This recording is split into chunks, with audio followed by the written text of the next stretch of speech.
Hättet ihr gedacht, dass ich mal ein Video zu einem Modbrick-Set mache, das binnen eines Taktschlages ausverkauft war?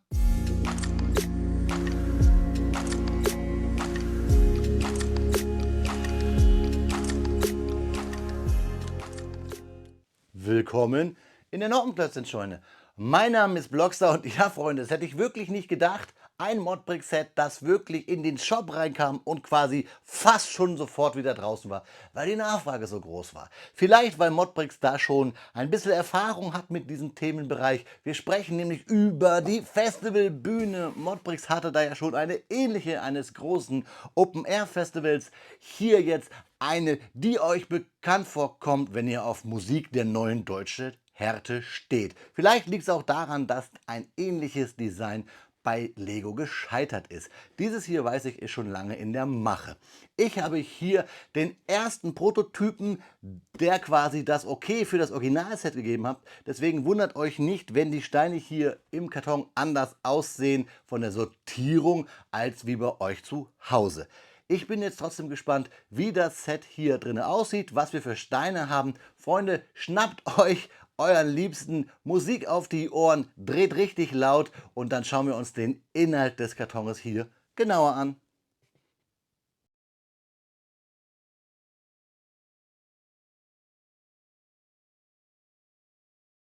Da liegt sie, die 106728 auf meinem Bautisch von Modbricks, die Festivalbühne. 905 Teile schwer, ein schwarz-rot-graues Ungetüm. Und ich kann euch verraten, ich stand schon mal vor dieser Bühne im obersten Winkel des Olympiastadions in München vor einigen Jahren. Und diese Feuertürme, kann ich euch sagen, selbst ganz oben unterm Dach habe ich noch gedacht, mir brutzeln die Augenbrauen weg. Daher auch hier so ein bisschen cool gemacht, die Lasershow.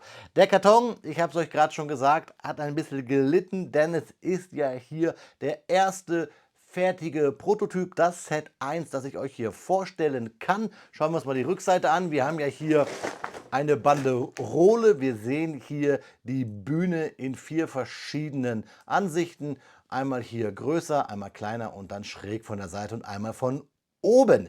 Das Set ist natürlich jetzt hier in der Konfiguration anders als bei euch, da es schon einmal aufgebaut war. Und ich muss euch auch sagen, ihr seht es ja hier, Karton kaputt, es fehlten ein paar Steine, die unterwegs beim Transport mit DHL verloren gegangen sind. Aber, der liebe Bloxy hat einfach bei Bluebricks ein paar Parkpacks sich besorgt. Da seht ihr es, ich habe sie selber gekauft, um die Bühne zu vervollständigen. Wie es bei euch ankommt, kann ich nicht sagen. Ich habe hier mir die Bühne auseinandergebaut und habe die Steine nach Farben sortiert, sowie hier habe ich Partpacks mir gekauft, obwohl ich eigentlich nur einen Stein jeweils von der Sorte brauchte.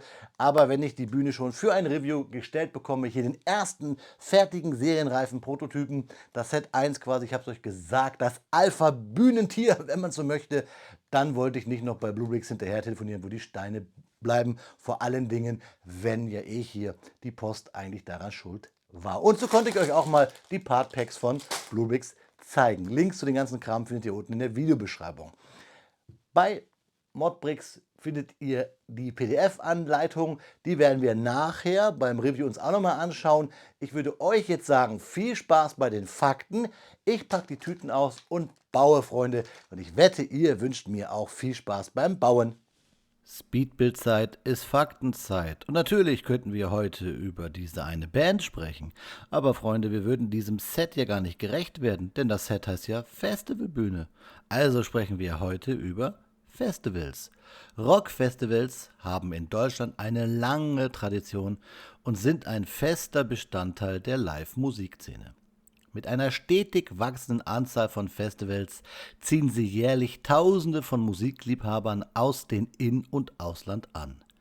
Im Jahr 2022, und da habe ich meine Quellen her, verzeichnete Deutschland eine beeindruckende Anzahl an Rockfestivals, darunter etablierte Veranstaltungen wie das Rock am Ring und das Rock im Park Festival, die oft parallel stattfinden und jeweils mehr als 80.000 Besucher anlocken. Auch das Hurricane Festival in Schesel und das Southside Festival in Neuhausen ob Eck Beide Open-Air-Festivals zogen ähnlich große Menschenmengen an. Das Wacken Open Air für Metal-Fans verzeichnete über 75.000 Besucher und ist international wohl das bekannteste deutsche Festival. Deutsche Rockfestivals haben nicht nur national, sondern auch international einen erheblichen Einfluss. Sie locken Künstler aus der ganzen Welt an und bieten oft eine Plattform für aufstrebende Bands, um sich einem globalen Publikum vorzustellen. Das Rock am Ring Festival beispielsweise hatte 2022 internationale Headliner wie Green Day, die Foo Fighters und System of a Down. Die wirtschaftlichen Auswirkungen der deutschen Rockfestivals sind betrachtlich. Im Jahr 2021 betrug der Gesamtumsatz der Musikfestivals in Deutschland mehr als 2 Milliarden Euro, wobei Rockfestivals einen erheblichen Anteil daran hatten. Dieser Betrag umfasst Einnahmen aus Ticketverkäufen, Merchandise-Verkäufen, Lebensmittel- und Getränkeverkäufen sowie Sponsoring. Mittlerweile findet man auf solchen Festivals ja ganze Discount-Supermarktfilialen, die dann hier nur instant quasi als Pop-up-Supermärkte gebaut werden.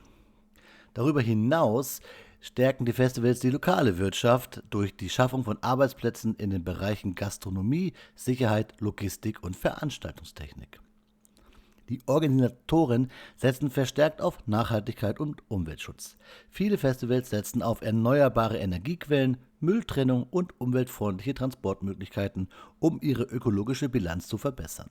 Dies ist nicht nur ein Gewinn für die Umwelt, sondern trägt auch dazu bei, das Bewusstsein für nachhaltige Praktiken bei Festivalbesuchern zu schärfen. Ich denke, wir werden es erleben, dass wir Solarpanels auf solchen Festivalbühnen auch finden.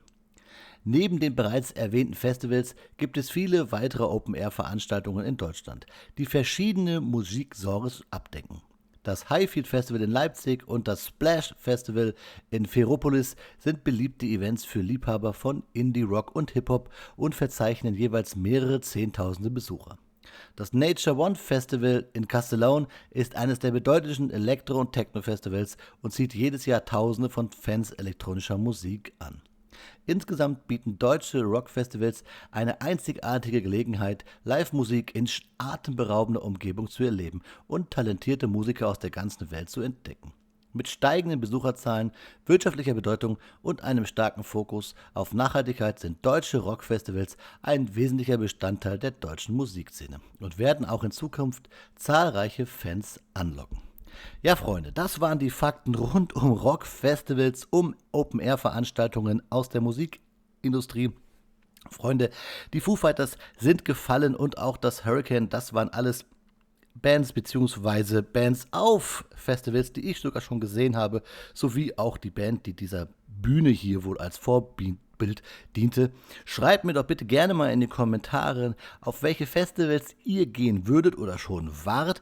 Ich wollte wirklich dieses Jahr Karten für das Wacken Open Air bestellen, aber Freunde, diese Karten sind ja noch schneller ausverkauft, als dieses Set hier bei Modbricks der Fall war.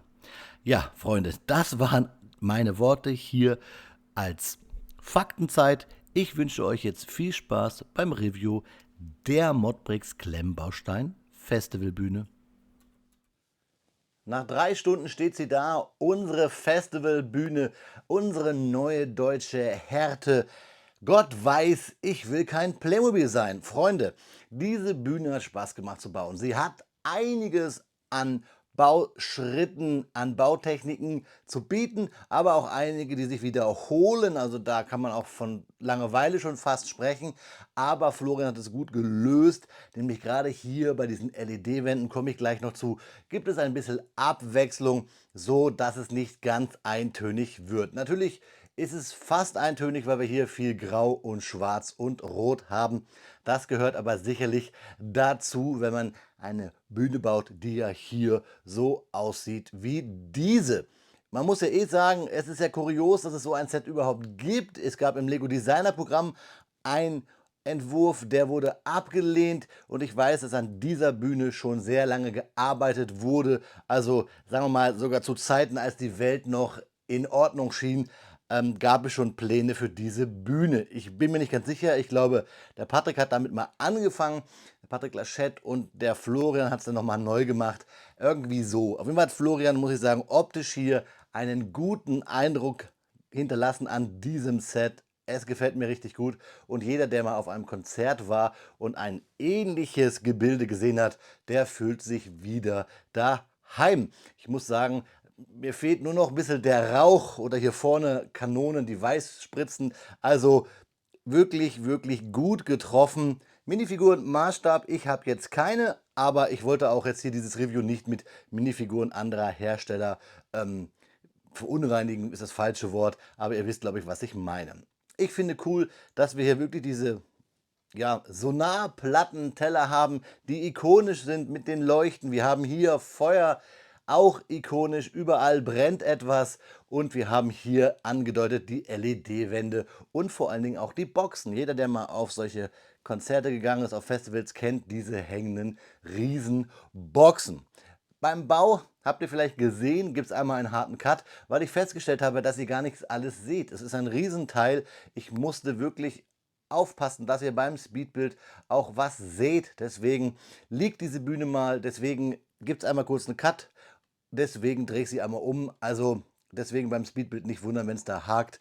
Da habe ich nichts rausgeschnitten, weil ein Baustep nicht gepasst hat. Es lag einfach nur daran, dass ich gesehen habe, dass ich zum Beispiel hier oben die Spitze gar nicht gesehen habe. Ja, schauen wir mal hier unten. Keyboard, Schlagzeug, Platz für Gitarristen und Sänger. Schauen wir uns mal die Rückseite an. Ich finde generell ist dieses Teil hier auch ein guter Teilespender für, wenn ihr irgendetwas Postapokalyptisches bauen wollt. Mad Max zum Beispiel, da gibt es ja auch Sachen von Bluebricks oder Modbricks. Also da sind wirklich genug Teile dabei. Diese Paneele in Grau und in Schwarz, dieses dunkle Rot und viel Light Blues Gray und Dark Blues Gray und Schwarz. Da habe ich gerade nicht richtig zugenoppt. Ja, hier hinten, das meine ich, das ist auf den ersten Blick ein bisschen eintönig, was man da wie wo baut. Aber durch den Farbwechsel sieht es gut aus und es sieht auch wirklich aus wie eine Videoleinwand, die irgendwie gerade etwas anzeigt. Hier haben wir die Flammen von hinten und das Ganze baut sich ja auf 3 16er x 16er Ground Plates. Gerade hier unten diese vielen Traversen, das gefällt mir, denn das macht ja so eine Bühne aus. Schauen wir noch mal von der Seite. Ne, sehr schmal, aber das ist ja so, so eine Bühne hat ja immer was von so einer Westernstadt, also nach vorne eine Riesenfassade, nach hinten nichts, denn es muss ja nach vorne gut aussehen. Ich kann hier wirklich nicht viel sagen, weil das Ding ist ikonisch, das Ding ist für jeden Metal, Rock, Deutschrock-Fan etwas. Ich finde cool, dass hier Modbricks-Bluebricks diesen Weg geht. Es gibt ja noch eine Bühne, die werde ich euch hier auch noch vorstellen. Zuerst war die Idee, euch beide vorzustellen, aber aufgrund der Größe, ihr seht es ja jetzt schon, ist das absolut utopisch gewesen. Ich hebe jetzt hier die Bühne noch mal ganz kurz hoch und dann können wir noch mal ganz kurz ein paar Details uns anschauen. Aber Freunde, ihr bekommt ja eh noch Fotos.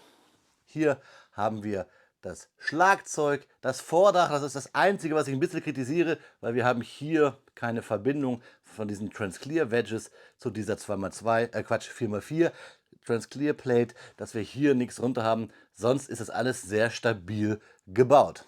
Da ist das Keyboard angedacht, da sehen wir die Flammen, wir sehen diese Sonarkreise, so nenne ich sie mal, überall Licht und Lasershow, Feuer.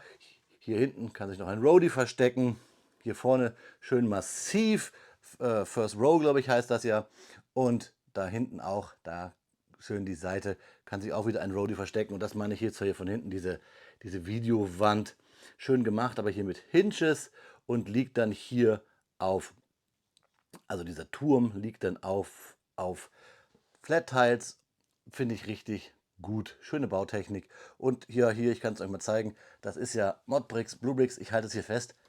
Und da fällt nichts ab. Also wirklich richtig klasse, dieses Teil. Dämonisch, aber trotzdem eindrucksvoll. Was meint ihr? Wie gesagt, schreibt es mir unten in die Kommentare. Alleine, das hatte ich euch gesagt, ich hatte Probleme hier diese Seiten.